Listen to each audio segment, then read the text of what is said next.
Good morning student. Class 8 हम पढ़ रहे हैं ग्रामर चैप्टर 3 शब्द विचार। शब्द क्या है इसके बारे में आज हम जानकारी हासिल करेंगे कि शब्द किसे कहते हैं। इससे पहले आपने वर्ण के बारे में जाना। वर्ण क्या कहलाते हैं? वर्ण भाषा की वह सबसे छोटी इकाई है जिसके टुकड़े नहीं किए जा सकते, है ना। तो जब कई वर्णों को एक साथ मिलाया जाता है और उसका जब कुछ अर्थ निकलता है, साथ मिलाना है लेकिन उसका अर्थ भी निकलना चाहिए, तो उसे हम क्या कहते हैं? शब्द कहते हैं। जब कई वर्ण आपस में मिलते हैं और उसका जो कुछ अर्थ निकलता है तो वो क्या कहलाता है? शब्द कहलाता है ना। तो आज हम इसी के बारे में जानकारी हासिल करेंगे कि शब्द क्या है। बच्चों, जिस प्रकार एक माला बनाने के लिए फूलों की आवश्यकता पड़ती है, ठीक उसी प्रकार वाक्यों की रचना करने के लिए शब्दों की आवश्यकता पड़ती है। जिस प्रकार फूल अनेक प्रकार के होते हैं, वैसे ही प्रत्येक भाषा में शब्द भी अनेक प्रकार के होते हैं। शब्द ध्वनियों से बनते हैं और प्रत्येक शब्द का कुछ न कुछ अर्थ अवश्य होता है। जब कोई शब्द किसी वाक्य में प्रयुक्त हो जाता है तो वह पद कहलाता है।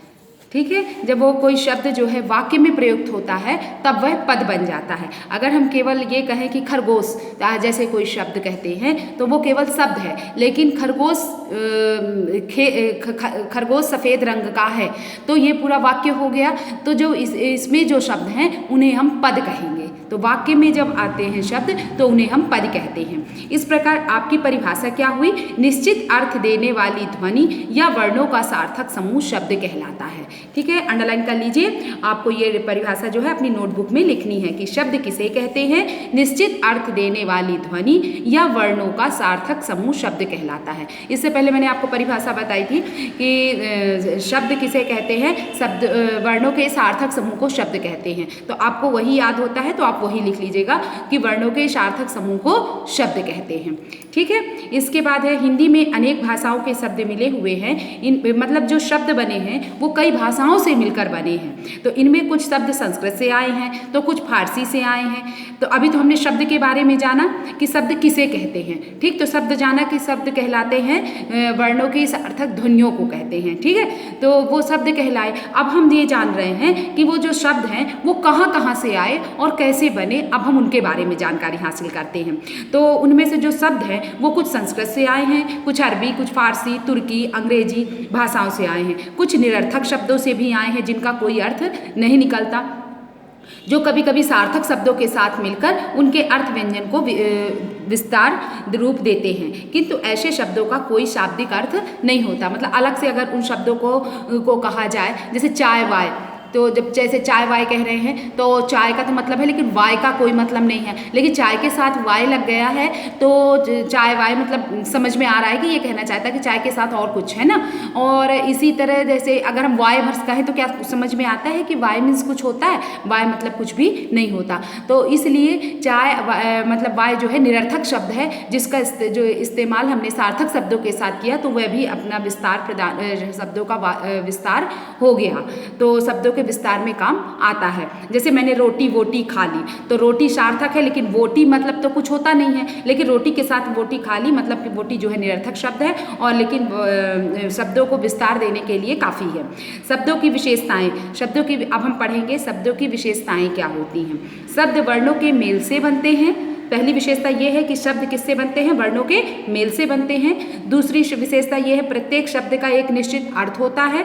अगर शब्द अर्थ नहीं देता तो आपने जो शब्द बनाया है वो निरर्थक है और उसका कोई भी मतलब नहीं है, मतलब वो शब्द नहीं है। शब्द प्रत्येक वाक्य में निश्चित कार्य करते हैं। शब्द जो है प्रत्येक वाक्य में अपना निश्चित कार्य करते हैं। शब्दों का वर्गीकरण, अब हम ये शब्द की विशेषताएं हो गई, आप नोटबुक में लिखेंगे शब्द की विशेषताएं, फिर लिखेंगे शब्दों का वर्गीकरण। शब्दों का निम्नलिखित 4 आधारों पर वर्गीकृत किया गया है।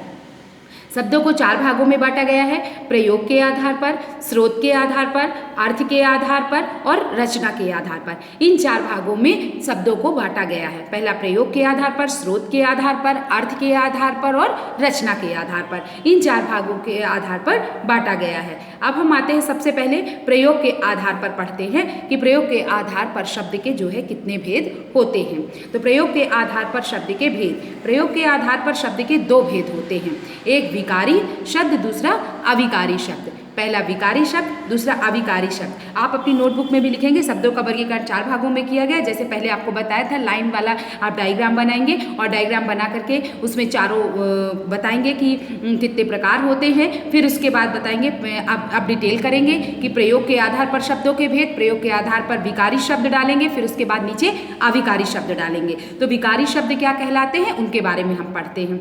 जिन शब्दों का रूप, विभक्ति, वचन, पुरुष, लिंग आदि के कारण बदलता रहता है उन्हें विकारी शब्द कहते हैं। जिन शब्दों का रूप, विभक्ति, वचन, पुरुष, लिंग आदि के कारण बदलता रहता है, तो जिन शब्दों के कारण लिंग, वचन और काल में रखने पर परिवर्तन आ जाता है तो वो क्या कहलाते हैं, विकारी शब्द कहलाते हैं। जैसे देखिए, पुस्तक तो पुस्तकें बन गया, तो वचन के कारण परिवर्तन हुआ। बालक, बालकों ने, ये कारक के कारण परिवर्तन हुआ। लड़का, लड़की लिंग के कारण परिवर्तन हुआ, इसलिए ये क्या कहलाए, विकारी शब्द कहलाए। ठीक है। विकारी शब्द 4 प्रकार के होते हैं। जैसे विकारी शब्द 4 प्रकार के होते हैं। संज्ञा, किताब, किताबें, छात्रा, छात्राएं, सर्वनाम, मेरा, हमारा, जिसमें, जिनमें, विशेषण, मोटा, मोटे, बुरा, बुरे, चिड़िया, चिड़िया, शिक्षिका, शिक्षिकाएं, उसने, उन्होंने, इसे, उन्हें, भला, भले, ठंडा, ठंडी। तो क्रिया, पीता है, पीते हैं, पढ़ती है, पढ़ते हैं, पढ़ा चुका है, पढ़ा है आदि। तो ये विकारी शब्द जो है 4 प्रकार के होते हैं। संज्ञा, सर्वनाम, विशेषण और क्रिया। ये क्या कहलाए, विकारी शब्द कहलाए। संज्ञा, सर्वनाम, विशेषण और क्रिया ये किस में आते हैं, विकारी शब्दों में आते हैं। ठीक है। इसके बाद आता है अविकारी शब्द। अविकारी शब्द क्या कहलाते हैं, अंडरलाइन कर लीजिए। जो शब्द वाक्य में प्रयोग किए जाने पर किसी भी कारण अपना स्वरूप नहीं बदलते। जिन शब्दों को हम वाक्य में प्रयोग कर देते हैं लेकिन किसी भी कारण से वो बदलते नहीं हैं तो उन्हें हम अविकारी शब्द कहते हैं। जो शब्द वाक्य में प्रयोग किए जाने पर किसी भी कारण अपना स्वरूप नहीं बदलते उन्हें हम अविकारी शब्द कहते हैं। जैसे बहुत, कुछ, जल्दी जल्दी, आसपास, तथा, और, हाय, शाबाश आदि, है ना। तो अविकारी शब्द 4 प्रकार के होते हैं। क्रिया विशेषण, उचित, ऐसे, अनुचित, वैसे आदि। ये क्या कहलाया, अविकारी शब्द। क्रिया विशेषण, समुच्चय बोधक, संबंध बोधक और विस्मयादि बोधक। तो क्रिया विशेषण उचित, ऐसे, अनुचित, वैसे आदि। समुच्चय बोधक या, इसलिए, क्योंकि, अथवा आदि।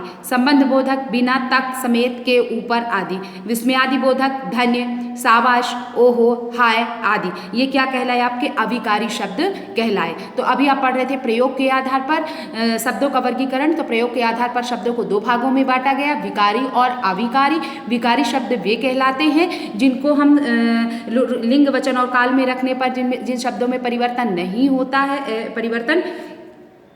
है, उन्हें विकारी शब्द कहते हैं। और लिंग, वचन और काल में रखने पर जिन शब्दों में परिवर्तन नहीं होता वे अविकारी शब्द कहलाते हैं। तो विकारी शब्दों में हमने जाना कि संज्ञा, सर्वनाम, विशेषण और क्रिया विकारी शब्द कहलाए और अविकारी शब्दों में क्रिया विशेषण, समुच्चय बोधक, संबंध बोधक और विस्मयादि बोधक अविकारी शब्द कहलाए। शब्द और पद में अंतर। अब हम जानेंगे शब्द और पद में क्या अंतर है। आमतौर पर लोग शब्द और पद को एक जैसा ही समझते हैं, पर व्याकरण की दृष्टि से इनमें अंतर होता है।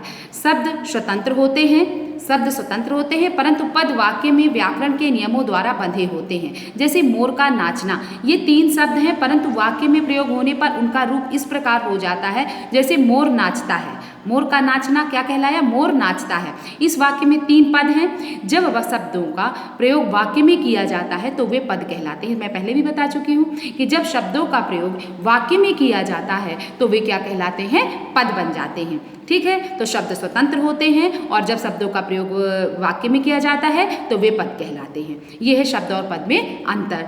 इसके बाद है शब्द युग्म क्या कहलाते हैं। कुछ शब्द जोड़े में प्रयोग किए जाते हैं उन्हें हम शब्द युग्म कहते हैं।